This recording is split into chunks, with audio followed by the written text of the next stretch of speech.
Hey guys, Bobby Legs here. And today I wanted to talk about this a certain topic that I knew if I was ever to start a YouTube channel that this would be a topic that I would have to address, and that is my biggest watch buying regret. But before we get into it, just a quick check of the wrist here. I'm wearing my Zenith El Primero on a Fluco strap. Fluco. It was recommended by a viewer, and I have this beautiful, I believe they call it tobacco color um, rally strap. I think they call it racing, but it's a rally strap, and it's a really nice strap. And thank you for that viewer for suggesting it. I was able to pick it up, and I'm very happy. Really definitely helps makes this watch a more of a daily wear for me. Um, and also, please like and subscribe. I really enjoy making these videos, and I hope you guys enjoy them too. So back to the topic at hand: watch buying regret. So currently I'm married, and I have two kids, two kids under 3 years old. But in a previous lifetime, I was married before, in another marriage, and on the eve of that, on the eve of the wedding, I wanted to purchase a luxury watch, to commemorate that event. And at the time, I still really didn't know anything about luxury watches. Um, I did have this my GP, the Seahawk. At the time, it was the only luxury watch I had, and then I really was lucky, not knowing anything about luxury brands, picking up this watch because I feel like I had paid her because this is, a great brand with a lot of history, and this watch has served me well over the years. Um, so not knowing too much about luxury watches still, I wanted to buy something, like I said, to commemorate, and I I was looking for a Rolex Submariner at the time, and this is at the beginning of 2007, January of 2007. So I went with my cousin, and we went to the mall, and there was actually a Tourneau shop in the mall.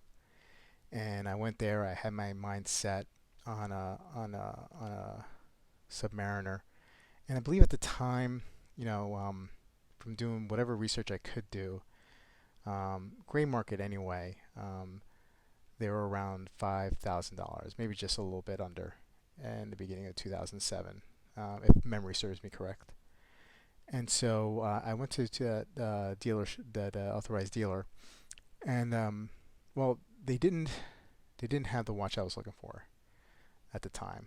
I'm not sure if they carried Rolex. I'm pretty sure they did, but maybe they just didn't have the Submariner. And the salesman pointed me out to another watch, um, and it happened to be a watch made by Tourneau. It was called the Tourneau Aurora Chrome chronograph, and it was limited. It was a limited edition. So the salesman, being a salesman, really talked up the watch. It was only 499 had been made, and on the dial they used this part of this rock, this glittery blue glittery rock that only Tourneau owned. Nobody else in the world had this special rock, or so he was telling me.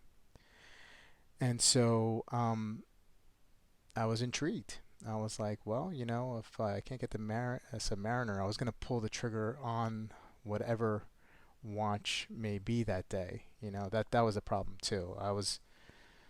Um, I was going to pull the trigger no matter what, and I shouldn't have. But I wasn't thinking, and I just wanted to buy a watch. You know, so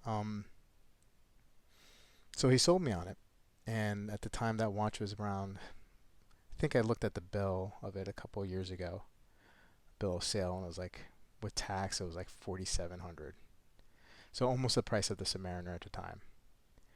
And I wore for that wedding, and a few times after that, um, trying to convince myself that this was a great purchase, and I loved the watch, and that I would always wear it. But I never really got attached to the watch, and soon realized that it was a mistake.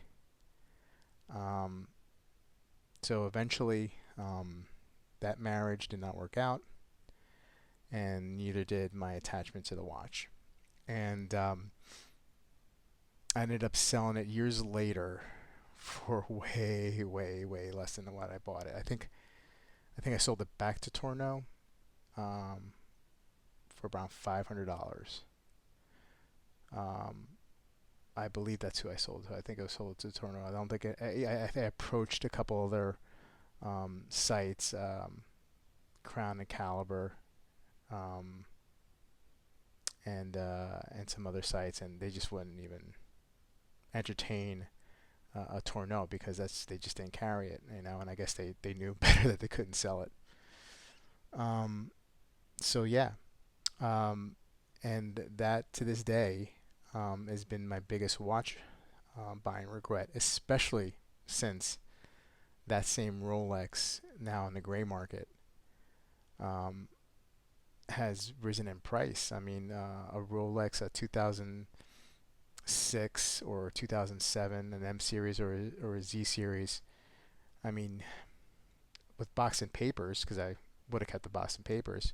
I mean, you're looking at the high sevens, low eights um, for that watch. Incredible, incredible appreciation. Um, Now, who knows if those prices will stay at that level, or if the so-called Rolex bubble ever bursts, will those prices go down? But that's a beautiful, beautiful watch, and so it makes it worse that it's appreciated so much in the last couple of years because it makes that regret magnified. So, so yeah, that's my story on my biggest watch regret, buying regret. So I would love to hear your story, or if you have some similar tale. So please leave a comment, and and thank you for stopping in.